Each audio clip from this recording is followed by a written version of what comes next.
ஆண்டவரே, இந்த தீர்க்கதரிசியின் மூலமாக நீங்கள் எனக்கு வழிநடத்தல் கொடுக்காதீங்க, எனக்கு வேண்டாம், அப்படியெல்லாம் நம்ம சொல்லக்கூடாது. பாருங்கள், கர்த்தர் விரும்பினால் ஒரு தீர்க்கதரிசியை உங்களிடத்தில் அனுப்பி, பழைய ஏற்பாட்டில் நிறைய பார்க்குறோம் இல்லையா, தீர்க்கதரிசிகள் ஜனங்களுக்கு, ராஜாக்களுக்கு செய்தியை சுமந்து கொண்டு வந்தார்கள். அதுபோல் உங்ககிட்ட அனுப்பலாம். சரி, தீர்க்கதரிசியின் மூலமாக ஆவியானவர் நம்ம நடத்துறதுனால வழி நடத்துதலுக்காக நம்ம தீர்க்கதரிசிக்கிட்ட போகலாமா? அவர்கிட்ட போய் நிற்கலாமா? அவர் வீட்டுக்கு போயிட்டு அவரை தொல்லை பண்ணிகிட்டே இருக்கலாமா?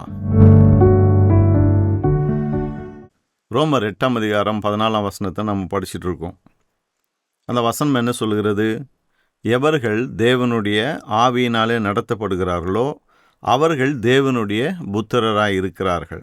நாம் எல்லாருமே தேவனுடைய புத்திரர் இல்லையா? நம்ம எல்லாரும் ஆண்டவருடைய பிள்ளைகள். ஆண்டவருடைய பிள்ளைகளுக்கான ஒரு முக்கியமான அறிகுறி என்னன்னு சொன்னால், அவர்கள் தேவ ஆவியினாலே நடத்தப்படுகிறார்கள்.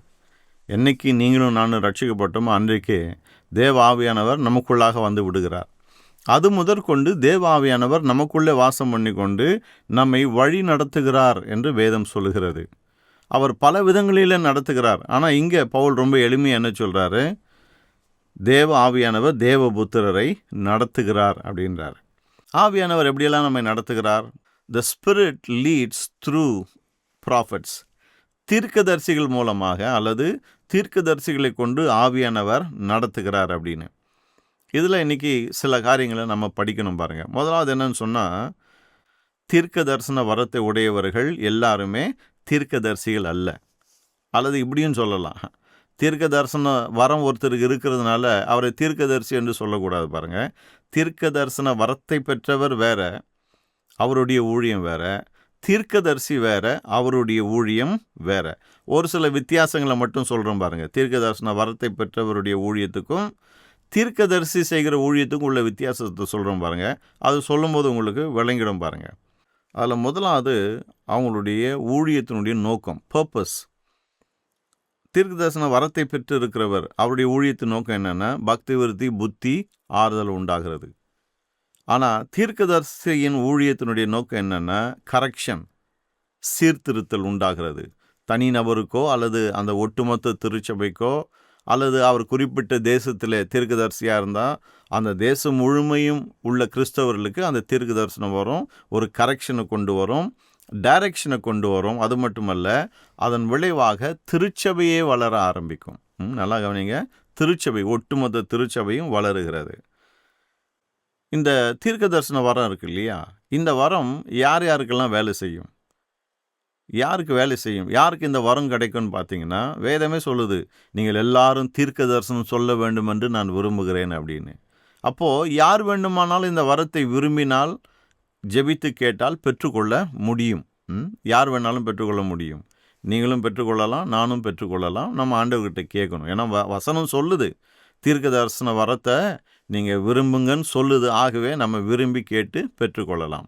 ஆனால் தீர்க்கதரிசி என்பவர், ஆண்டவரே நான் தீர்க்கதரிசி ஆகணும் அப்படின்லாம் கேட்டு தீர்க்கதரிசியெல்லாம் ஆக முடியாது பாருங்கள்.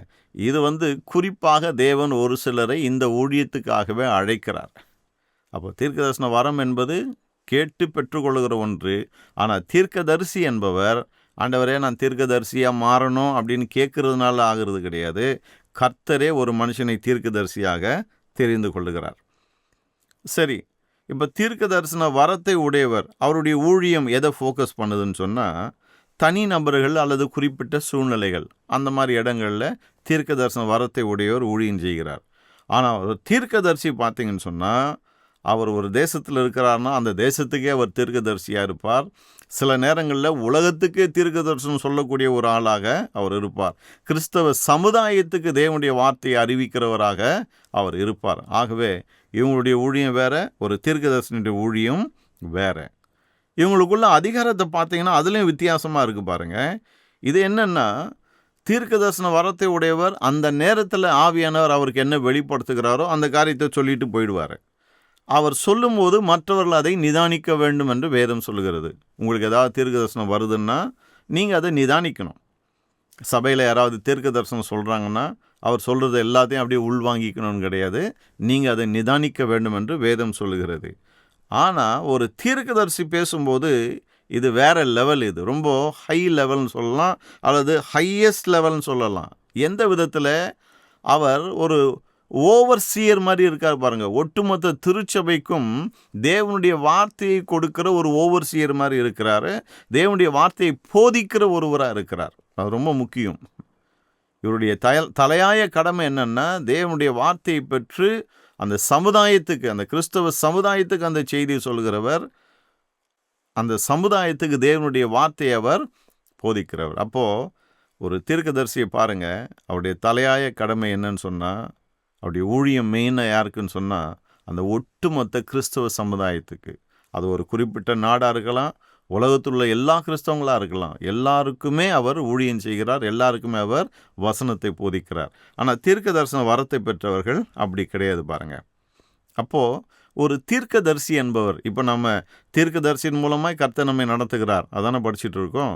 அப்போது ஒரு தீர்க்கதரிசி என்பவர் எப்படி இருக்கிறான்னு சொன்னால், தேவனுடைய பிரதிநிதியாக அல்லது தேவனுடைய ஸ்தானாபதியாக அவர் செயல்படுகிறார். ஸ்தானாபதினா என்ன?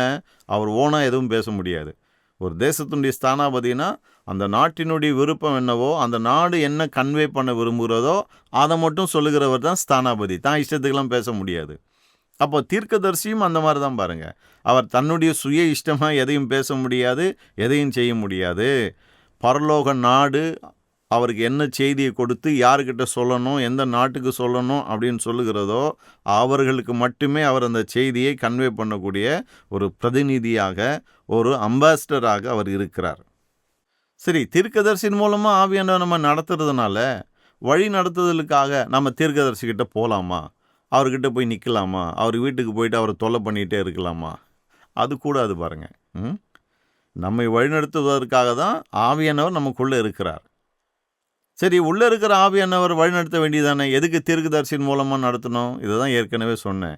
ஆவியானவர் நம்மை எப்படி வழிநடத்துவார் என்பது அவருடைய விருப்பம். நாம் அவருக்கு டிக்டேட் பண்ணக்கூடாது. ஆண்டவரே, இந்த தீர்க்கதரிசியின் மூலமாக நீங்கள் எனக்கு வழிநடத்தல் கொடுக்காதீங்க, எனக்கு வேண்டாம், அப்படியெல்லாம் நம்ம சொல்லக்கூடாது பாருங்கள். கர்த்தர் விரும்பினால் ஒரு தீர்க்கதரிசியை உங்களிடத்தில் அனுப்பி, பழைய ஏற்பாட்டில் நிறைய பார்க்குறோம் இல்லையா, தீர்க்கதரிசிகள் ஜனங்களுக்கு, ராஜாக்களுக்கு செய்தியை சுமந்து கொண்டு வந்தார்கள். அதுபோல் உங்கள்கிட்ட அனுப்பலாம், உங்கள் வீட்டுக்கு அனுப்பலாம், நீங்கள் இருக்கிற சபைக்கு அனுப்பலாம். ஒரு தீர்க்கதரிசியை அனுப்பி உங்களோடு கூட கர்த்தர் பேசலாம். ஆகவே தீர்க்கதரிசி அனுப்புங்க ஆண்டவரே, தீர்க்கதரிசியை கொண்டு என் கூட பேசுங்க ஆண்டவரே, அவர் மூலமாக என் கூட பேசுங்க ஆண்டவரே. இந்த காரியங்களை ஒரு நாளும் ஆண்டவருக்கு நாம் டிக்டேட் பண்ணக்கூடாது பாருங்கள். ஆண்டவர் விரும்பினால் தீர்க்கதரிசியை கொண்டு நம்மோடு கூட பேசுவார். நமக்கு நேராக அந்த தீர்க்கதரிசியை அனுப்பி நம்மோடு கூட அவர் பேசுவார். சரி, இதில் ஒரு சின்ன சிக்கல் என்னன்னு சொன்னால், இன்றைய உலகத்தில் கர்த்தருடைய தீர்க்கதரிசிகளும் இருக்காங்க, அதாவது நல்ல தீர்க்கதரிசிகளும் இருக்காங்க, கள்ள தீர்க்கதரிசிகளும் இருக்காங்க பாருங்கள்.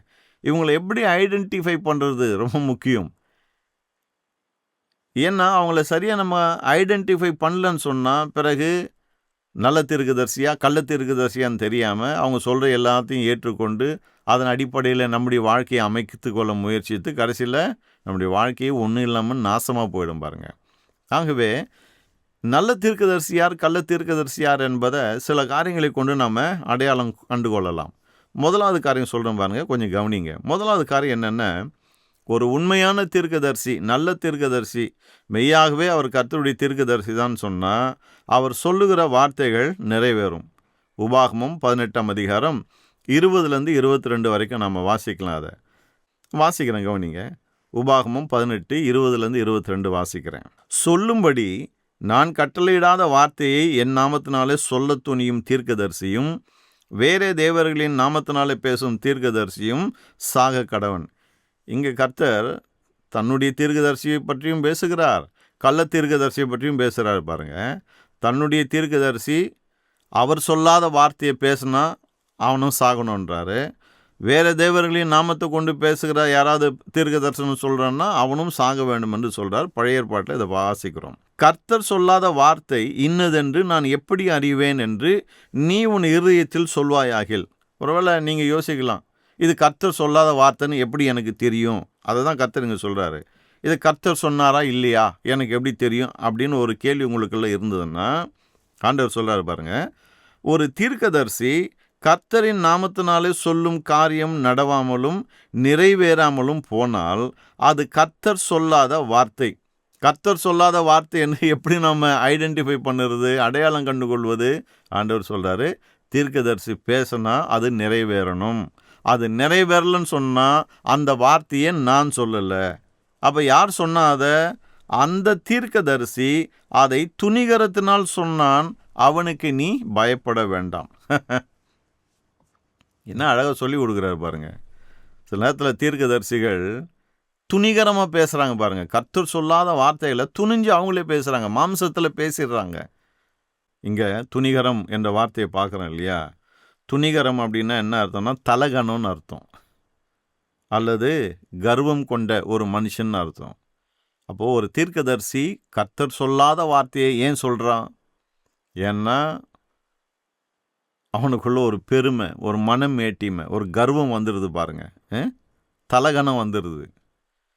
கர்த்தர் அமைதியாக இருக்கிறார் ஒரு குறிப்பிட்ட சூழ்நிலையில். ஆனால் தீர்க்கதரிசி என்ன பண்ணுறாரு? கர்த்தர் ஒன்றுமே சொல்ல மாட்டேங்கிறாரு. எல்லாரும் என்கிட்ட தீர்க்க தரிசனத்தை எதிர்பார்த்துட்டு இருக்காங்களே, எல்லாம் ஏமாந்துருவாங்களே, நான் ஒன்றும் சொல்லலைன்னா என்னை பற்றி என்ன யோசிப்பாங்க, இவரெல்லாம் என்ன தீர்க்கதரிசி ஒன்றுமே சொல்ல மாட்டேங்கிறான்னு யோசிச்சுட்டா என்ன பண்ணுறதுன்னு அந்த நேரத்தில் எதையோ சொல்லி விட்டுறாங்க பாருங்கள். ஆகவே தான் இந்த விஷயத்தில் நம்ம கவனமாக இருக்கணும். தீர்க்க தரிசனம் வந்தாலும் சரி, ஒரு தீர்க்கதரிசி வந்து பேசினாலும் கூட கர்த்தர் தீர்க்கதரிசின் மூலமாக வழி நடத்துகிறார், இல்லைன்னு சொல்லலை. ஆனால் நாம் கவனமாக இருக்கணும், அதை தான் சொல்ல வரேன். ஏன்னா சில நேரங்களில் அவங்க திமிரில் தலகணத்தில் எதையாவது சொல்லிட்டாங்கன்னா என்ன பண்ணுறது, நமக்கு தெரியாது இல்லையா? ஆகவே பொறுமையாக நிதானமாக இருக்கணும். நமக்குள்ளே இருக்கிற ஆவியானவர்கிட்ட நம்ம கன்ஃபர்மேஷன் கேட்கணும் பாருங்கள். ஆகவே தான் தீர்க்கதரிசியை நாடி நாம் போகாது இருக்கிறது நல்லது. நம்ம தேடி அவங்க வர்றாங்கன்னா அதுவே ஒரு கன்ஃபர்மேஷன் கர்த்தர் அனுப்புகிறாருன்னு. நாம் சும்மா இங்கேயும் அங்கேயும் ஒவ்வொரு நாளும் யாராவது தீர்க்கதரிசி மாட்ட மாட்டாங்களான்னு அலைஞ்சிட்டே இருந்தோம்னு சொன்னால் அப்புறம் கடைசியில் ஏதாவது படுகொழியில் தான் போய் விழணும் பாருங்கள். கர்த்தர் அனுப்பி நம்மக்கிட்ட பேசினா கூட நம்ம ரொம்ப கவனமாக இருக்கணும். ஏன்னா அந்த தீர்க்கதரிசி சொல்கிறது நிறைவேறினா நல்ல தீர்க்கதரிசி, நிறைவேறலைன்னா கள்ள தீர்க்கதரிசி பாருங்கள். ஆகவே தான் இன்றைக்கி சோஷியல் மீடியாலெல்லாம் தீர்க்கதரிசி அப்படின்னு தன்னை அறிமுகப்படுத்திக்கிட்டு தீர்க்க தரிசனம்லாம் சொல்லிட்டு இருந்தாங்கன்னா ரொம்ப கவனமாக இருக்கணும் பாருங்கள். எல்லாத்தையும் அப்படியே நம்ம வாயை திறந்து உள் வாங்கி கொள்ள கூடாது. அது எல்லாமே கர்த்தர் சொல்லுகிறாரா இல்லை என்பது நமக்கு தெரியாது பாருங்கள். ரொம்ப கவனமாக இருக்கணும். அப்போது முதல் ஒரு நல்ல தீர்க்கதரிசி என்பதுக்கு அடையாளம் என்ன? அவர் சொல்லுறதெல்லாம் நடக்கணும். நம்ம ஊர்லேயே நம்ம நிறைய பார்க்குறோம் இல்லையா? அமெரிக்காவில் தேர்தல் நடந்தது. நிறைய பேர் எழுந்துன்னு சொன்னாங்க தீர்க்கதரிசிகள் அப்படின்னு தங்களை சொல்லிக்கிட்டு, இந்த முறை இவர் தான் பிரசிடெண்ட்டாக வருவார்னு கர்த்தரே சொல்லிட்டாரு. இவர் தான் பிரசிடெண்ட்டாக வருவார், இவர் தான் பிரசிடெண்ட்டாக வருவார்னு. அவர் அந்த முறை தோத்துட்டார். ஜனாதிபதி தேர்தலில் தோல்வி அடைஞ்சிட்டார் பாருங்கள். தீர்க்க தரிசனம் சொன்ன ஆளுங்கள்லாம் எங்கே போனாங்கன்னு தெரில, ஆளே காணோம். அடுத்த முறை தேர்தல் வருது, யாரும் ஒன்றும் சொல்லலை, அமைதியாக இருந்தாங்க. போன தடவை யார் ஜெயிப்பார்னு சொன்னாங்களோ அவர் இந்த முறை ஜெயிச்சிட்டாரு. யாரும் வாயே திறக்கலை பாருங்கள். ஆகவே தான் அருமையானவர்களே, இதுலேருந்தே நம்ம தெரிஞ்சுக்கலாம் யார் நல்ல தீர்க்கதரிசி, யார் கள்ள தீர்க்கதரிசி அப்படின்னு. சும்மா எதையாவது கர்த்தர் சொன்னார்னு சொல்லிகிட்டே இருக்கக்கூடாது பாருங்கள். சில பேர் அப்படியெல்லாம் தங்களை ப்ரொஜெக்ட் பண்ணிக்கிறாங்க, உலகத்துக்கே தீர்க்கதரிசிகள் அப்படின்னு சொல்லிட்டு. சரி, அது அவங்களுடைய விருப்பம். ஆனால் நீங்களும் நானும் அதை கேட்கும்போது நிதானிக்க வேண்டும் என்று வேதம் சொல்லுது. ரொம்ப கவனமாக இருக்கணும்.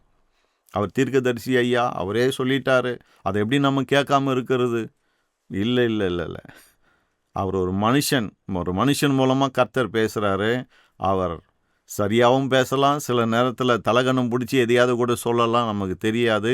ஆகவே கவனமாக இருக்கணும். சரி, ரெண்டாவது, நல்ல தீர்க்கதரிசியாக கள்ள தீர்க்கதரிசியாக எப்படி அடையாளம் கண்டு கொள்வதுன்னு சொன்னால், அவர் பேசுகிற வார்த்தைகள் தேவனுடைய வசனத்துக்கு ஒத்திருக்க வேண்டும். It should be consistent with the scriptures பாருங்கள். 2 பேதுரு 1 அதிகாரம் 20-21 வாசிக்கிறேன். 2 பேதுரு 1:20-21. வேதத்தில் உள்ள எந்த தீர்க்க தரிசனமும் சுய தோற்றமான பொருளை உடையதாயிராதென்று நீங்கள் முந்தி அறிய வேண்டியது. தீர்க்க தரிசனமானது ஒரு காலத்திலும் மனுஷருடைய சித்தத்தினாலே உண்டாகவில்லை. தேவனுடைய பரிசுத்த மனிதர்கள் பரிசுத்த ஆவியினாலே ஏவப்பட்டு பேசினார்கள். பாருங்க, வேதத்திலுள்ள எந்த தீர்க்க தரிசனமும் சுய தோற்றமான பொருளை உடையதாய் இராதென்று நீங்கள் முதலாவது அறிந்து கொள்ள வேண்டும் என்று சொல்கிறார். அப்படின்னு சொன்னால் வேதத்துள்ள வார்த்தைகள் எல்லாம் தீர்க்க தரிசன வார்த்தைகள், கர்த்தர் உரைத்த வார்த்தைகள். அப்போ இன்னைக்கு ஒரு தீர்க்க தரிசனம் உரைக்கிறாருன்னு சொன்னால் ஏற்கனவே வேதத்துள்ள வசனங்களோடு கூட அந்த தீர்க்க தரிசனம் ஒத்து போக வேண்டும். வேதத்துள்ள வசனங்கள் ஒரு காரியத்தை சொல்ல, இந்த தீர்க்கதரிசி வேற ஒரு காரியத்தை சொல்ல, வசனம்லாம் சொல்லுது, அதெல்லாம் பரவாயில்லைங்க. ஆனால் கர்த்தர் என்ன கொண்டு பேசுகிறாரு பாருங்க. வசனத்தை விடுங்க, நான் சொல்ல தீர்க்க தரிசனத்தை கவனிங்க அப்படின்ற மாதிரி யாராவது சொன்னாங்கன்னா ரொம்ப எச்சரிக்கையாக இருக்கணும். யாரும் அப்பட்டமாக அந்த மாதிரி சொல்ல மாட்டாங்க. வசனத்தை விடுங்க, ஏன் வார்த்தையை கவனிங்கன்னு அப்படியெல்லாம் சொல்ல மாட்டாங்க. ஆனால் கொஞ்சம் கூர்ந்து நோக்கினால் அவங்க வசனத்தை அசட்டை பண்ணுறதை நீங்கள் பார்க்கலாம். அந்த சமயத்தில் அவர் யார் என்பது உங்களுக்கு விளங்கும். ஏன்னா உண்மையான தீர்க்கதரிசியாக இருந்தால் வசனத்தோடு ஒத்து தான் தீர்க்கதரிசனம் சொல்லுவார். இல்லைன்னா வசனத்துக்கு முரணாக தான் பேசுவார். மூணாவது, எப்படி அடையாளம் காணலாம் நல்ல தீர்க்கதரிசியா கள்ள தீர்க்கதரிசியா அப்படின்னு? ஒரு நல்ல தீர்க்கதரிசி பேசுவார்னா, அவர் போதிப்பார்னு சொன்னால், அவருடைய போதனையின் மூலமாக ரைச்சியஸ் பிஹேவியர் என்கரேஜ் பண்ணப்படும். அதன் மூலமாக அதை கேட்கிற விசுவாசிகள் ஆவிக்குரிய வாழ்க்கையில் பயனடைவார்கள், வளருவார்கள். நல்லா கவனிங்க, மறுபடியும் சொல்கிறேன். கர்த்தருடைய உண்மையான தீர்க்கதரிசி பேசும்போது அவருடைய பேச்சுகள் உங்களுடைய வாழ்க்கையில் it will encourage righteous behaviour. நல்ல ஒரு வாழ்க்கை முறை, நீதியுள்ள ஒரு வாழ்க்கை முறையை அது ஊக்குவிக்கும் பாருங்க. அது இப்படியும் சொல்லலாம், ஒரு நாளும் பாவ வாழ்க்கையை ஒரு நல்ல தீர்க்கதரிசி ஊக்குவிக்க மாட்டார். சில வசனங்களை வாசிக்கிறேன் பாருங்க, கவனிங்க. உபாகமம் 13:1-5 வாசிக்கிறேன். உங்களுக்குள்ளே ஒரு தீர்க்கதரிசி ஆகிலும் சொப்பனக்காரனாகிலும் எழும்பி நீங்கள் அறியாத வேறே தேவர்களை பின்பற்றி அவர்களை சேவிப்போம் வாருங்கள் என்று சொல்லி உங்களுக்கு ஒரு அடையாளத்தையும் அற்புதத்தையும் காண்பிப்பேன் என்று குறிப்பாய் சொன்னாலும், அவன் சொன்ன அடையாளமும் அற்புதமும் நடந்தாலும், அந்த தீர்க்கதரிசி ஆகிலும் அந்த சொப்பனக்காரனாகிலும் சொல்லுகிறவைகளை கேளாதிருப்பீர்களாக. உங்கள் தேவனாகிய கர்த்தரிடத்தில் நீங்கள் முழு இதயத்தோடும் உங்கள் முழு ஆத்துமாவோடும் அன்பு கூறுகிறீர்களோ இல்லையோ என்று அறியும்படிக்கு உங்கள் தேவனாகிய கர்த்தர் உங்களை சோதிக்கிறார். நீங்கள் உங்கள் தேவனாகிய கர்த்தரை பின்பற்றி அவருக்கு பயந்து அவர் கற்பனைகளை கைக்கொண்டு அவர் சத்தத்தை கேட்டு அவரை சேவித்து அவரை பணிந்து கொள்வீர்களாக. அந்த தீர்க்கதரிசியும் அந்த சொப்பனக்காரனும் கொலை செய்யப்பட கடவன். நீங்கள் நடக்கும்படி உங்கள் தேவனாகிய கர்த்தர் உங்களுக்கு விதித்த வழியை விட்டு உங்களை விலக்கும்படி, கவனிச்சிங்களா அந்த வார்த்தைகளை? நீங்கள் நடக்கும்படி உங்கள் தேவனாகிய கர்த்தர் உங்களுக்கு விதித்த வழியை விட்டு உங்களை விலக்கும்படி அவன் உங்களை எகிப்து தேசத்திலிருந்து புறப்பட பண்ணினவரும் உங்களை அடிமைத்தன வீட்டிலிருந்து நீங்களாக்கி மீட்டு கொண்டவருமான உங்கள் தேவனாகிய கர்த்தருக்கு விரோதமான துரோக பேச்சை பேசினான். இப்படிப்பட்ட தீமையை உங்களிடத்திலிருந்து விலக்குவீர்களாக. அப்போ அருமையானவர்களே, எழுதப்பட்ட தேவனுடைய வார்த்தையிலிருந்து விலகி நாம் நடக்கத்தக்கதாக யாராவது தீர்க்க தரிசனம் உரைத்தால் அல்லது போதித்தால் அப்படிப்பட்ட ஆளை, அந்த தீமையை நம்ம விட்டு விலக்கி வைக்க வேண்டும் என்று வேதம் போதிக்கிறது பாருங்க. ஆகவே தான் இன்றைக்கு விசுவாசிகள் தேவனுடைய வார்த்தையை நம்ம நன்றாய் அறிந்தவர்களாக இருக்கணும்.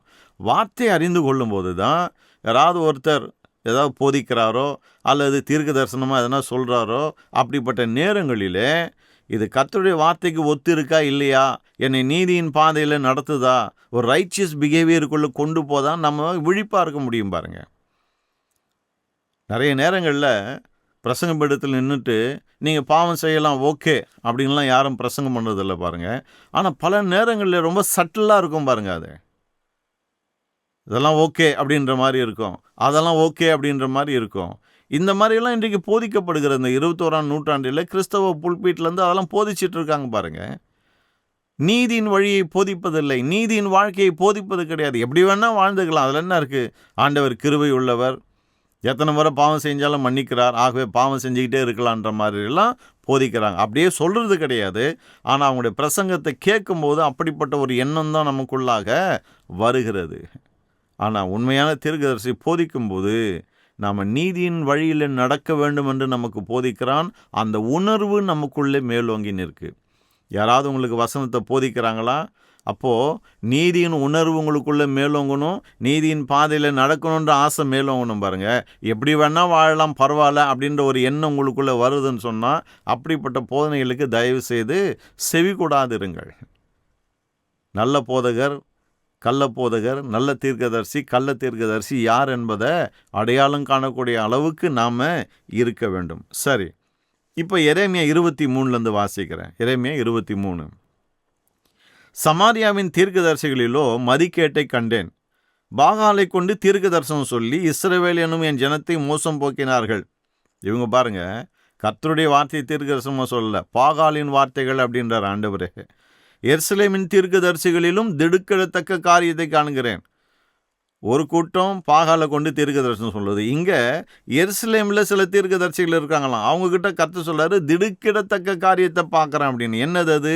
விபச்சாரம் பண்ணி வஞ்சகமாய் நடந்து ஒருவனும் தன் பொல்லாப்பை விட்டு திரும்பாதபடிக்கு பொல்லாதவர்களின் கைகளை திடப்படுத்துகிறார்கள். என்ன அநியாயம் பாருங்க. தீர்க்கதரிசிகள் என்ன பண்ணுறாங்களாம்? மோசமான வாழ்க்கை வாழ்ந்து கொண்டு இருக்கிறவர்களை திடப்படுத்துகிறாங்களாம். அப்படின்னா என்ன அர்த்தம்? நீ பொல்லாத வாழ்க்கையை வாழ்ந்துட்டு இருக்கியா, பரவாயில்ல, ஓகே. நீ விபச்சாரம் பண்ணி வாழ்ந்துட்டு இருக்கியா, பரவாயில்ல, ஓகே அப்படின்னு கர்த்தரே சொல்கிறார் பாருங்க. அவங்க பொல்லாப்பை விட்டு திரும்பாதபடிக்கு அவங்களுடைய கைகளை திடப்படுத்துகிறாங்க. இப்படிப்பட்ட ஆட்களுக்கு நம்ம எச்சரிக்கையாக இருக்கணும் பாருங்க. பொல்லாத வழியில் நம்மளை திடப்படுத்துகிறாங்கன்னா அவன் கள்ள தீர்க்கதரிசி, அவனுடைய வார்த்தைகளுக்கு எச்சரிக்கையாக இருக்கணும் பாருங்க.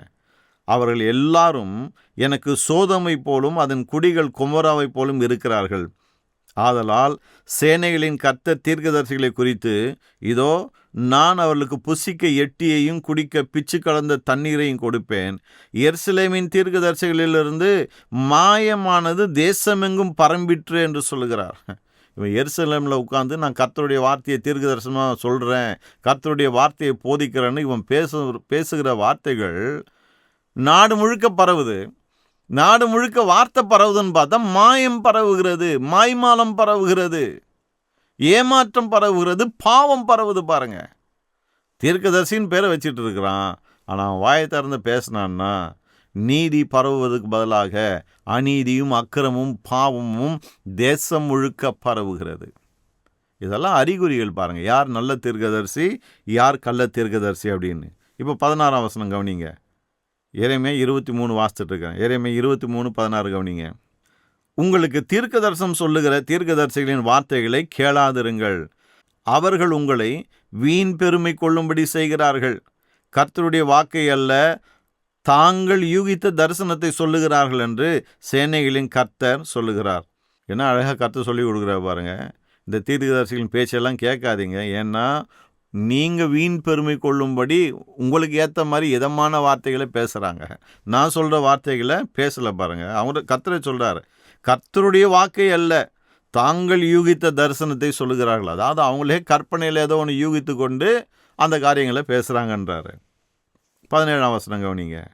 அவர்கள் என்னை அசட்டை பண்ணுகிறவர்களை நோக்கி உங்களுக்கு சமாதானம் இருக்கும் என்று கர்த்தர் சொன்னார் என்று சொல்லுகிறதும் அல்லாமல்.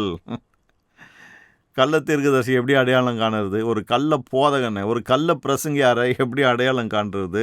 கர்த்தர் அழகாக சொல்கிறார் பாருங்க. ஜனங்க கர்த்தரை அசட்டை பண்ணுறாங்களாம்.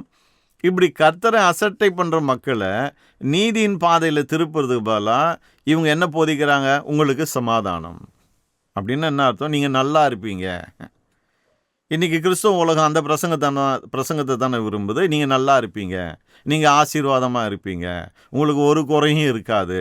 இதை தான் இன்றைக்கி மக்கள் விரும்புகிறாங்க பாருங்கள். ஆகவே தான் இதை பிரசங்கிக்கக்கூடிய மக்கள் இன்றைக்கி நிறைய பேர் எழும்பி வந்திருக்காங்க பாருங்கள். யார் இன்றைக்கி வாய் தந்தாலும் நீங்கள் நல்லா இருப்பீங்க, நீங்கள் நல்லா இருப்பீங்க. அதை கேட்டவுடனே நமக்கு அவரே சொல்லிட்டார், நான் நல்லா இருப்பேன். இதுதான் இன்றைக்கி பரவலாக இருக்குது பாருங்கள். இந்த கள்ள தீர்க்கதரிசிகள் என்ன பண்ணுறாங்களாம்? அப்படி தான் சொல்கிறாங்களா, உங்களுக்கு சமாதானம். சமாதானம்னா என்ன அர்த்தம்? எல்லா விதத்திலும் வாழ்ந்திருப்பது. இங்கே சமாதானம் என்று வருகிறது, ஆனால் உண்மையான அர்த்தம் என்ன?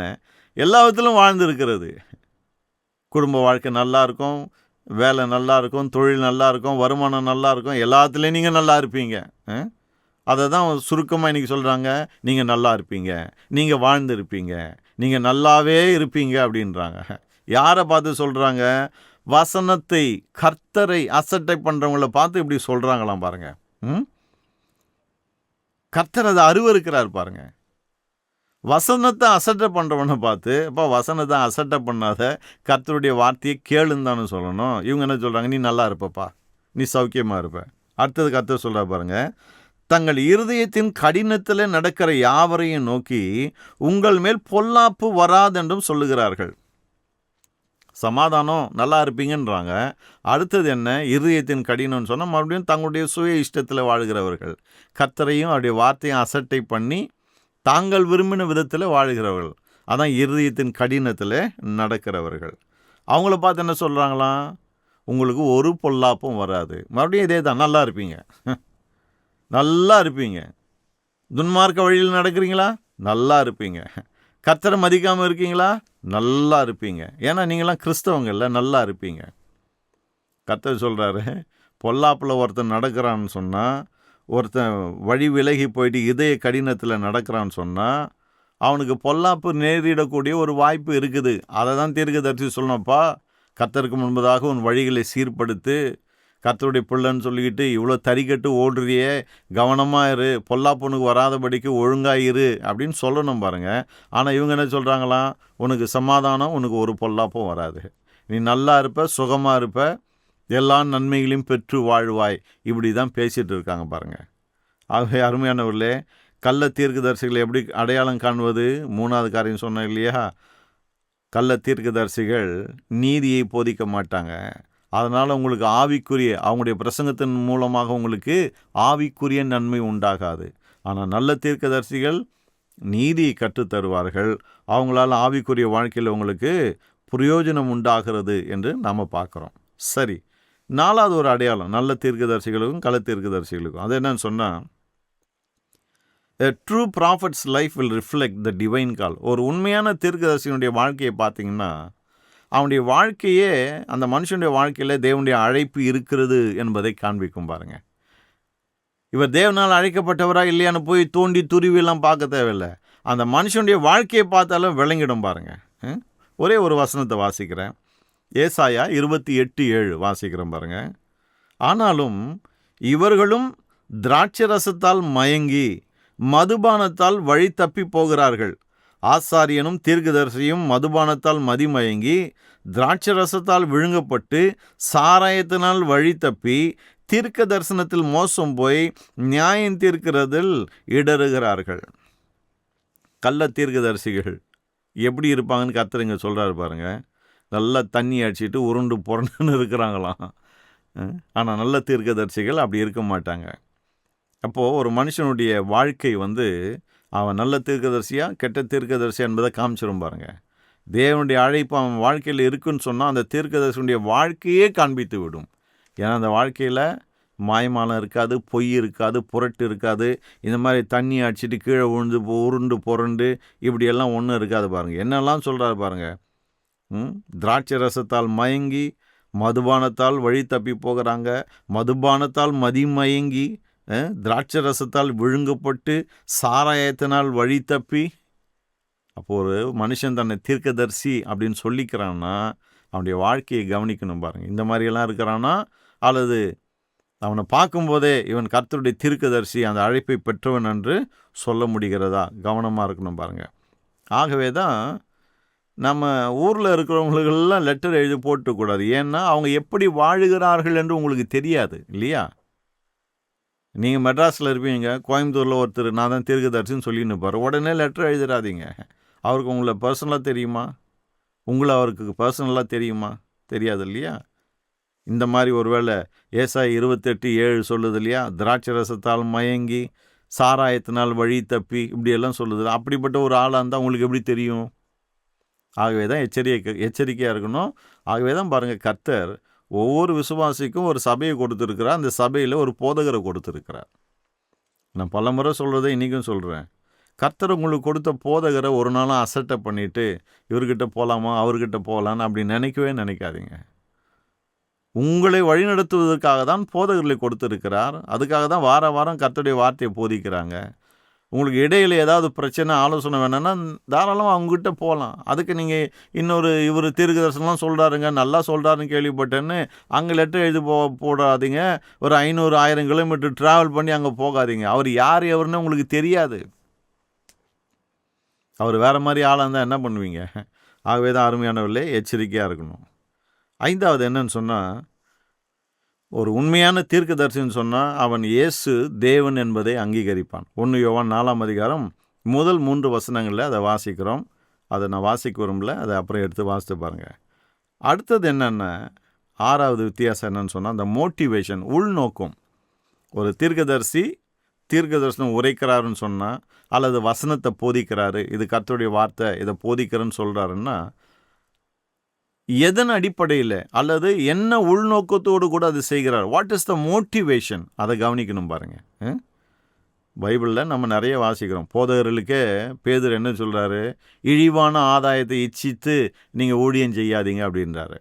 அப்போது ஒரு போதகருக்கு அதை சொல்கிறாரு பாருங்கள். போதகர் என்பவர் இழிவான ஆதாயத்துக்காக ஊழியம் செய்யக்கூடாது, மக்களை நல்லா மேய்க்கணும், அதை தான் சொல்ல வராரு. அப்போது போதகருக்கே சில நேரங்களில் இழிவான ஆதாயம் என்கிற ஒரு மோட்டிவேஷன் இருக்குது பாருங்கள். அப்போது தீர்க்கதரிசிக்கும் அப்படி ஒரு வேளை மோட்டிவேஷன் இருக்கலாம். இழிவான ஆதாயமாக இருக்கலாம், அல்லது வேறு சில காரியங்களாக இருக்கலாம். சமீபத்தில் பேப்பர்லலாம் நிறைய வாசிக்கிறோம் பாருங்கள். வெறும் காசு பணம் மோட்டிவேஷன் கிடையாது பாருங்கள். சில நேரத்தில் நீங்களே அவங்களுடைய மோட்டிவேஷனாக இருப்பீங்க. உங்களை அட்ராக்ட் பண்ணுறதுக்காக அப்படியெல்லாம் செய்வாங்க. ரொம்ப கவனமாக இருக்கணும் பாருங்கள். பைபிளில் நிறைய அதை பற்றி நாம் வாசிக்கிறோம். உங்களுக்கு டைம் இருக்கும்போது 1 ராஜாக்கள் 22ஆம் அதிகாரம் 10-14 எடுத்து வாசித்து பாருங்கள்.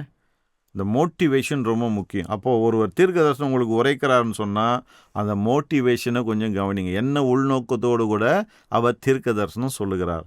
இவர் உண்மையிலேயே கர்த்தர் சொல்லி அந்த வார்த்தையை தான் என்கிட்ட சொல்கிறாரா, அல்லது அவர் வேறு எதனால் மோட்டிவேட் பண்ணப்பட்டு என்கிட்ட பேசுகிறாரா? இதை நாம் கவனிக்கணும். அதான் சொல்கிறேன், திரும்ப திரும்ப கவனிக்கணும். உள்ளே இருக்கிற ஆவியானவர் நம்ம எப்படி கைட் பண்ணுகிறார் என்பதை அறிந்து நம்ம செயல்படணும் பாருங்கள். தீர்க்கதரிசியாகவே இருக்கலாம், அவரை கர்த்தர் உங்ககிட்ட அனுப்பியிருக்கலாம், பரவாயில்ல. ஆனாலும் அவர் ஒரு மனுஷன். அவர் சொல்கிற தீர்க்க தரிசனத்தை அப்படியே நம்ம எடுத்துக்கிட்டு அதன் அடிப்படையில் நம்முடைய வாழ்க்கையை அமைத்து கொள்ள வேண்டும் என்று கிடையாது. கர்த்தர் தீர்க்கதரிசி மூலமாக பேசுகிறார், தீர்க்கதரிசிகளை கொண்டு பேசுகிறார். ஆனால் உள்ளே இருக்கிற ஆவியானவர் நமக்கு அதை உறுதி செய்ய வேண்டும். ஆமாம், இவரை நான் தான் அனுப்பினேன், அவர் சொல்கிற வார்த்தைகள்லாம் உண்மை தான், அந்த வார்த்தைகளின் கேட்டு அதன்படி நட. உள்ளே இருக்கிற ஆவியானவர் உங்களுக்கு உள்ளே சாட்சி இடணும் பாருங்கள். அப்படி இல்லை, உங்களுடைய ஆவியில் ஒரு மாதிரி உணர்றீங்கன்னு சொன்னால் கொஞ்சம் அமைதியாக இருங்க, பொறுமையாக இருங்க. அதை தள்ளிடவும் வேண்டாம், டக்குன்னு ஏற்றுக்கொள்ளவும் வேண்டாம், கொஞ்சம் பொறுமையாக இருங்க. ஆவியானவர்களை தொடர்ந்து நடத்துவார். சரி, இவ்வளோ நேரம் பொதுவாக தீர்க்கதரிசிகளை பற்றி பார்த்தேன் இல்லையா? புதிய ஏற்பாட்டில் இந்த தீர்க்கதரிசிகள் என்ன செய்தார்கள் அதை பற்றி ஒரு சில காரியங்களை கவனிப்போம். 1 தீமோத்தேயு 4ஆம் அதிகாரம் முதல் 3 வசனங்களை வாசித்தீங்கன்னு சொன்னால், அங்கே தீர்க்கதரிசியாகிய பவுலை கொண்டு கர்த்தர் ஒரு காரியத்தை பேசுகிறத பார்க்குறோம். பவுல் ஒரு அப்போஸ்தலன் நமக்கு தெரியும் இல்லையா? ஆனால் அவர் ஒரு தீர்க்கதரிசியும் கூட. அந்த தீர்க்கதரிசியை கொண்டு திருச்சபை, ஒட்டுமொத்த திருச்சபைக்கு கர்த்தர் ஒரு காரியத்தை பேசுகிறார் பாருங்க. வாசிக்கிறேன், கவனிப்போம். ஆகிலும் ஆவியானவர் வெளிப்படையாய் சொல்லுகிறபடி பிற்காலங்களிலே மனசாட்சியில் சூடுண்ட பொய்யருடைய மாயத்தினாலே சிலர் வஞ்சிக்கிற ஆவிகளுக்கும் பிசாசுகளின் உபதேசங்களுக்கும் செவி கொடுத்து விசுவாசத்தை விட்டு விலகி போவார்கள். விவாகம் பண்ணாதிருக்கவும் விசுவாசிகளும் சத்தியத்தை அறிந்தவர்களும் ஸ்தோத்திரத்தோடு அனுபவிக்கும்படி தேவன் படைத்த போஜன பதார்த்தங்களை விலக்கவும் வேண்டுமென்று அந்த பொய்யர் கட்டளையிடுவார்கள். தீர்க்கதரிசி ஆகிய பவுலை கொண்டு கர்த்தர் அற்புதமான சில காரியங்களை சொல்கிறாரு பாருங்க. அதாவது கள்ள போதகர்கள் கடைசி நாட்களில் எழும்புவாங்களாம். அவங்க என்ன பண்ணுவாங்கன்னு சொன்னால், சத்தியத்திலேருந்து இடரும்படி செய்வார்கள். சத்தியத்திலேருந்து இடரும்படி செய்வாங்க. இன்னொரு காரியத்தை செய்கிறாங்களே, அது என்ன? கல்யாணம் பண்ணாதீங்கன்னா அதையும் போதிப்பாங்க அப்படின்றாரு பாருங்க.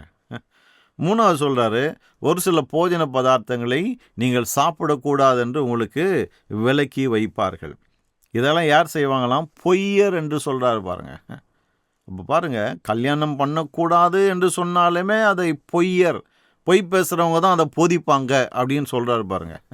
தீர்க்கதரிசியை கொண்டு கர்த்தர் எவ்வளோ ஸ்ட்ராங்காக பேசுகிறாருன்னு பாருங்கள்.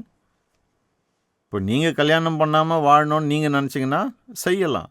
சில பேர் அப்போஸ்தலனாகிய பவுல் போல் திருமணம் வேண்டான்னு வாழ்கிறவங்க இருக்கிறாங்க. ஆனால் பொதுவாக எல்லாருமே திருமணம் செய்து கொண்டு வாழ வேண்டும் என்று தான் வேதம் போதிக்கிறது. ஆனால் இந்த பொய்யர் என்ன பண்ணுவாங்களாம்? கல்யாணம் பண்ணாதன்னு இவங்க நமக்கு ஆர்டர் போடுறாங்களாம் பாருங்கள். கல்யாணம் பண்ணாத, கல்யாணம் பண்ணாமல் கர்த்தருக்குன்னு நீ உன் வாழ்க்கையை அர்ப்பணித்து வாழு அப்படின்னு. ஏன் கல்யாணம் பண்ணால் கர்த்தருக்குன்று அர்ப்பணித்து வாழ முடியாதா? ஆனால் இந்த பொய்யர் அப்படி தான் கட்டளை இடுவார்கள் என்று பவுல், தீர்க்கதரிசியாக பவுல் சொல்லுகிறார். அப்போது பவுல் என்கிற தீர்க்கதரிசியின் மூலமாக ஒட்டுமொத்த கிறிஸ்தவ சமுதாயத்துக்கு தேவன் ஒரு செய்தியை அனுப்புகிறார். என்ன செய்தி? கள்ள போதகர்களுக்கு எச்சரிக்கையாக இருங்க, அவங்க என்னெல்லாம் போதிப்பாங்க அப்படின்னு. அவங்கள பற்றி சில காரியங்களை சொல்லும்போது ஒரு குறிப்பிட்ட காரியம் சொல்கிறாரு, இவங்கெல்லாம் மனசாட்சியில் சூடுண்ட பொய்யர் அப்படின்றார் பாருங்க.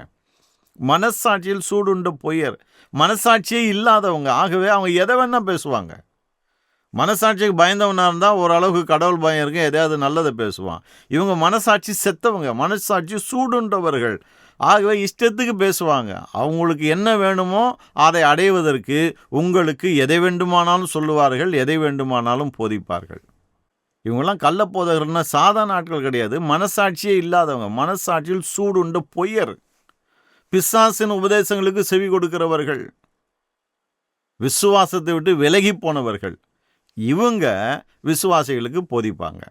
ஆகவே தான் அவங்களுடைய போதனை எப்படி இருக்குது? கல்யாணம் பண்ணாத, இதை சாப்பிடாத, அதை சாப்பிடாத, இப்படி இருக்காத, அப்படி இருக்காதுன்னு இந்த மாதிரி போதனைகளாக இருக்குது. ஏன்னா தேவனுக்கும் அவர்களுக்கும் ஒரு உறவு கிடையாது, ஐக்கியம் கிடையாது, மனசாட்சி செத்து போயிருக்குது, பிசாசின் உபதேசத்துக்கு செவி கொடுக்குறாங்க. அவங்களுடைய போதனை இப்படி தான் இருக்கும். ஆகவே அருமையானவர்களே, நாம் தான் எச்சரிக்கையாக இருக்கணும் பாருங்கள். ஆனால் கர்த்தர் எவ்வளோ நல்லவர் பாருங்கள். தீர்க்கதரிசி ஆகிய பவுலை கொண்டு ஒட்டுமொத்த கிறிஸ்தவ சமுதாயத்துக்கே ஒரு செய்தியை அவர் சொல்லியிருக்கிறார். அற்புதமான காரியம், அற்புதமான சத்தியத்தை ஒட்டுமொத்த கிறிஸ்தவ சமுதாயத்துக்கே கர்த்தர் போதிச்சிருக்காரு பாருங்க. சரி, அப்போஸ்தலர் 21 அதிகாரம் போவோம். அப்போஸ்தலர் 21 அதிகாரம் 8-14 வாசிக்கிறேன். ஒரு நீளமான பகுதியை தான் வாசிக்கிறேன், கொஞ்சம் கவனிங்க. இங்கே அகபு என்கிற ஒரு தீர்க்கதரிசியை குறித்து நம்ம வாசிக்கிறோம். அப்போஸ்தலர் 21:8-14. மறுநாளிலே பவுலை சேர்ந்தவர்களாகிய நாங்கள் புறப்பட்டு செசரியா பட்டணத்துக்கு வந்து 7 பேரில் ஒருவனாகிய பிலிப் என்னும் சுவிசேஷனுடைய வீட்டில் பிரவேசித்து அவனிடத்தில் தங்கினோம். தீர்க்க தரிசனம் சொல்லுகிற கன்னியாஸ்திரிகளாகிய 4 குமாரத்திகள் அவனுக்கு இருந்தார்கள். நாங்கள் அநேக நாள் அங்கே தங்கியிருக்கையில் அகபு என்னும் பேர் கொண்ட ஒரு தீர்க்கதரிசி யூதேயாவிலிருந்து வந்தான். அவன் எங்களிடத்தில் வந்து பவுலுடைய கச்சையை எடுத்து தன் கைகளையும் கால்களையும் கட்டி கொண்டு, இந்த கச்சையை உடையவனை எருசலேமில் உள்ள யூதர் இவ்விதமாய் கட்டி புறஜாதியார் கைகளில் ஒப்பு கொடுப்பார்கள் என்று பரிசுத்த ஆவியானவர் சொல்லுகிறார் என்றான். நல்லா கவனிச்சிங்களா? தீர்க்க தரிசனமாக சொல்கிறான், ஆவியானவரே இதை உரைக்கிறார் என்று சொல்லுகிறான். என்னது? இந்த கச்சை யாருக்கு சொந்தமோ அவன் எருசலேமுக்கு போனால் அவனை இப்படி தான் கட்டுவாங்க, கட்டி புறஜாதியார் கையில் ஒப்பு கொடுப்பார் என்று ஆவியானவர் சொல்லுகிறார் அப்படின்னு சொல்கிறான் பாருங்க. இவைகளை நாங்கள் கேட்ட பொழுது எருசலேமுக்கு போக வேண்டாம் என்று நாங்களும் அவ்விடத்தாரும் பவுலை வேண்டிக் கொண்டோம். அதற்கு பவுல், நீங்கள் அழுது என் இருதயத்தை ஏன் உடைந்து போக பண்ணுகிறீர்கள்? எருசலேமில் நான் கர்த்தராகிய இயேசுவின் நாமத்திற்காக கட்டப்படுவதற்கு மாத்திரமல்ல, மரிப்பதற்கும் ஆயத்தமாக இருக்கிறேன் என்றான். அவன் சம்மதியாதபடியினாலே கர்த்தருடைய சித்தம் ஆக கடவுதென்று அமர்ந்திருந்தோம். கொஞ்சம் யோசித்து பாருங்க. நீங்கள் ஒரு ஊருக்கு ஊழியம் செய்ய போகிறீங்க. ஒரு தீர்க்கதரிசி வந்து உங்கள் ட்ரெஸ்ஸை எடுத்து அல்லது ஷர்ட்டை எடுத்து ஏதோ ஒன்று எடுத்து தான் கையை கட்டிக்கிட்டு, இந்த ட்ரெஸ்ஸு யாருக்கு சொந்தமோ அவர் அந்த ஊருக்கு போனால் இப்படி தான் அவரை கட்டி அடித்து ஜெயிலில் போடுவாங்க அப்படின்னு சொன்னால் நீங்கள் என்ன பண்ணுவீங்க? ஒன்று அடித்தாலும் பரவாயில்ல, ஜெயிலில் போட்டாலும் பரவாயில்ல, நான் போவேன், போய் ஊழியத்தை செய்வேன்னு போகலாம். அல்லது சரி அடி உதையா, சரி கொஞ்சம் மெதுவாக போகலாம் அப்படின்னு ட்ரிப்பை கேன்சல் பண்ணிவிட்டு ஒரு சாதகமான சூழ்நிலை வரும்போது போகலாம். அல்லது ஒட்டு மொத்தமாக அந்த இடமே வேணாம், நமக்கு ஊர் உலகத்தில் எவ்வளோ இடம் இருக்குது, அங்கே போய் சுவிசேஷத்தை சொல்லலான்னு போகலாம். நமக்கு சில ஆல்டர்னேட்டிவ்ஸ் இருக்குது இல்லையா?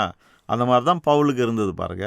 ஆனால் பவுல் என்ன சொல்கிறாரு பாருங்க, இந்த தீர்க்க தரிசனம் வந்த உடனே எல்லாரும் அழுவுறாங்க, ஐயா தயவுசெய்து அங்கே போயிடாதீங்க, உங்களை இந்த மாதிரி கட்டி புறஜாதியார் கையில் ஒப்பு கொடுப்பாங்கன்னு. அவர் சொல்கிறாரு, ஏன் நீங்கள் அழுது என் இதயத்தை உடைந்து போக பண்ணுகிறீர்கள்? பாருங்கள், அந்த தீர்க்க தரிசனம் கூட பவுலுடைய இதயத்தை உடைக்கலை. நீ அங்கே போனவனை கட்டி வச்சு அடிப்பாங்க, இப்படியெல்லாம் பண்ணுவாங்கன்னு தீர்க்கதரிசி சொல்கிறான். அந்த தீர்க்க தரிசனம் பவுலுடைய உள்ளத்தை உடைக்கலை, அது பவுலை அதைரியப்படுத்தலை. ஆனால் விசுவாசிகள் அழுவுறாங்க பாருங்கள், அதுதான் அவருடைய உள்ளத்தை உடைக்கிறது. கேட்குறாரு, எதுக்கு அழுவுறீங்க? கர்த்தருக்காக நான் எந்த பாடுகளை வேணாலும் அனுபவிக்க ஆயத்தமாக இருக்கிறேன்னு சொல்லிட்டு அவர் எருசலேமுக்கு போனார் என்று நாம் பார்க்குறோம். இப்போ கவனிங்க, அப்போஸ்தலர் 23:11 வாசிக்கிறேன். அப்போஸ்தலர் 23:11.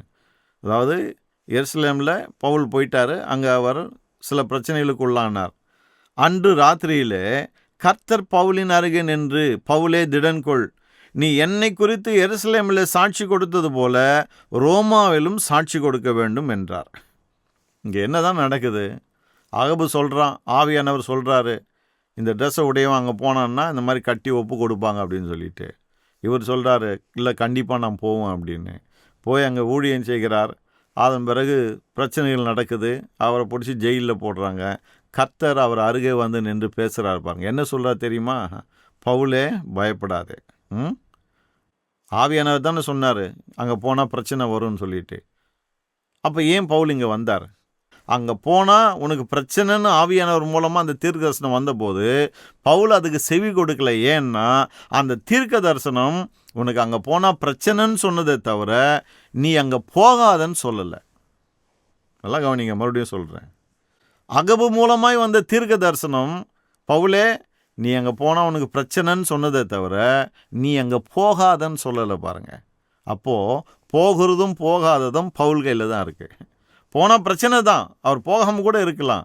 ஆனால் எங்கே போனாலும் பிரச்சனைன்னு ஏற்கனவே இயேசு அறிவித்தபடினால அவர் பிரச்சனையை கண்டு அசரவே இல்லை பாருங்க.